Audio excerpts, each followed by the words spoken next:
Although it's windier than heck, I'm going to try and make a video here of how to install an unWINEder wind chime, or as I like to call them, wind chimes. Anyways, that's my dog Rebel. She's a great helper. When you get your wind chime, it's going to have one of these with it, and that's for putting it on a vertical surface, whether it's a post or a wall, or in this case we're going to use this tree. And then also shrink wrap to it are two hooks like this for putting it on a horizontal, whether it's a ceiling or a beam. And you can use either both hooks so that it stays in that position, or you can hang it in just the center. And there's a swivel there so it can rotate. But in order to hang it on a vertical surface, you need to take this eyelet out.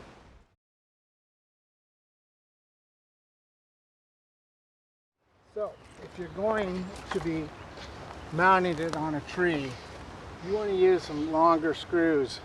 You're going to need to get those because I've only provided two that come on the mount.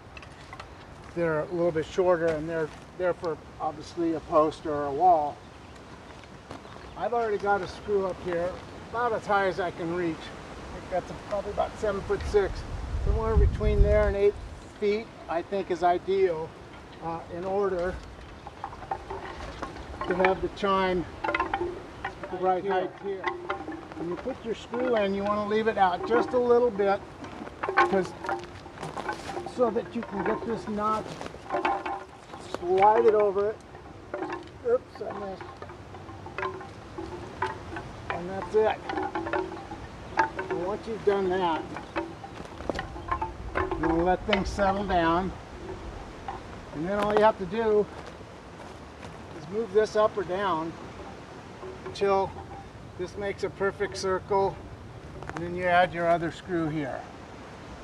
And that's it. Now, as far as maintenance goes, I use teak oil on them.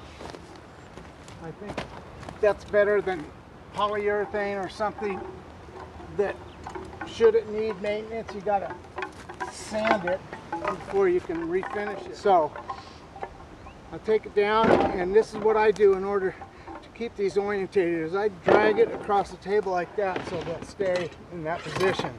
Because if one of them ends up like this and stays that way for a while, when you hang it again, it's going to be a little bit off. But I'm going to show you in a second how to adjust it if it does do that.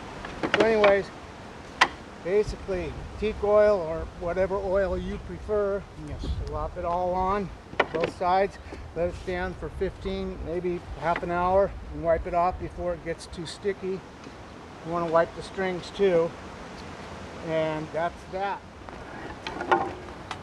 On to adjustments. Take a pair of pliers and hold right above the piece, hold the line, and twist it the opposite direction a little. It might take you a couple tries before you get it just right, and it takes a couple seconds for it to reorientate. Once you do get it set right, it'll stay that way no matter how windy it gets. I think that covers it. So if you bought one of these, I hope you enjoy it. I love them.